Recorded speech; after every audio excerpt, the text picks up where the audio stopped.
Bushcraft 101, page 120. Need to use excess pressure to remove the extra material and make a flat striking surface again. If you properly strike the rod, it should take no more than 3 attempts to ignite tinder. If this does not happen, there is an issue with the tinder and you'll have to figure out what it is. The rod is a resource that should be conserved. Magnification lens, sunglass. From the point of view of resource management for your kit, the magnifying glass or sun lens is really the best fire starting method. If the sun is shining, you need only natural materials to make an ember.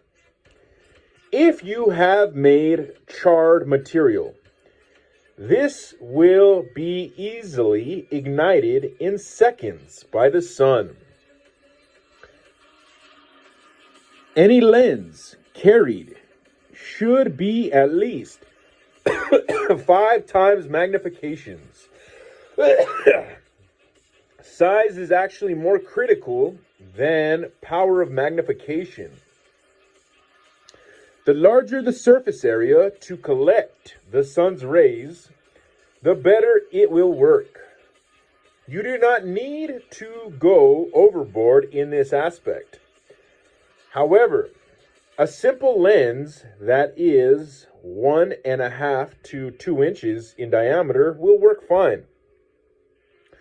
There are containers for tinder with built-in glasses called Hudson Bay tobacco boxes, which were designed to carry tobacco and then ignite the pipe.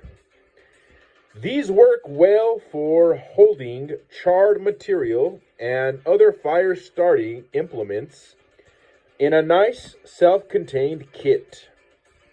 The large lens from a broken pair of old binoculars or a Fresnel lens from any drugstore will also work well. Knife/axe blades.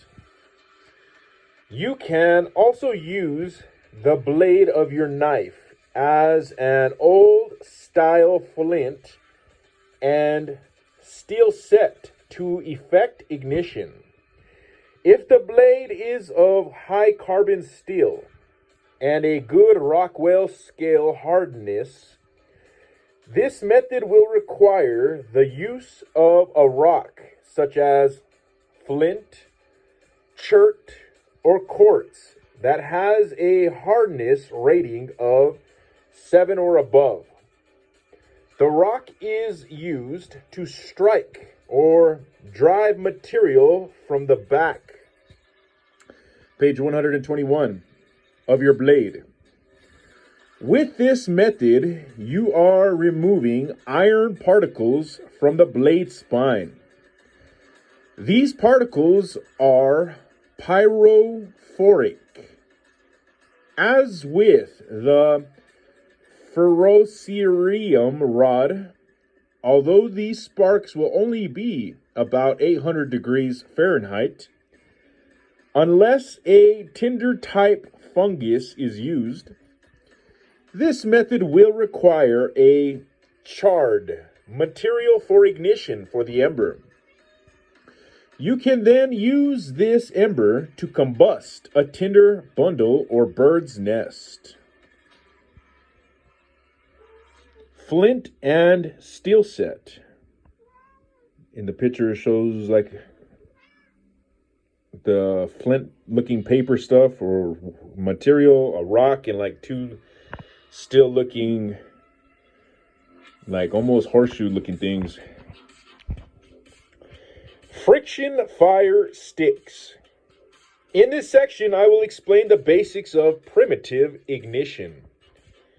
There are many factors that can be a huge difference in ignition or failure, and most books make it sound much easier than it is.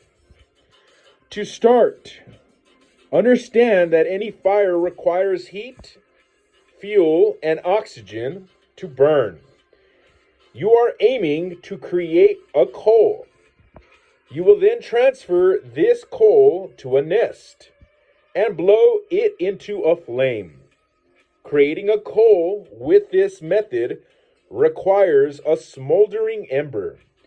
This means limiting the end of page.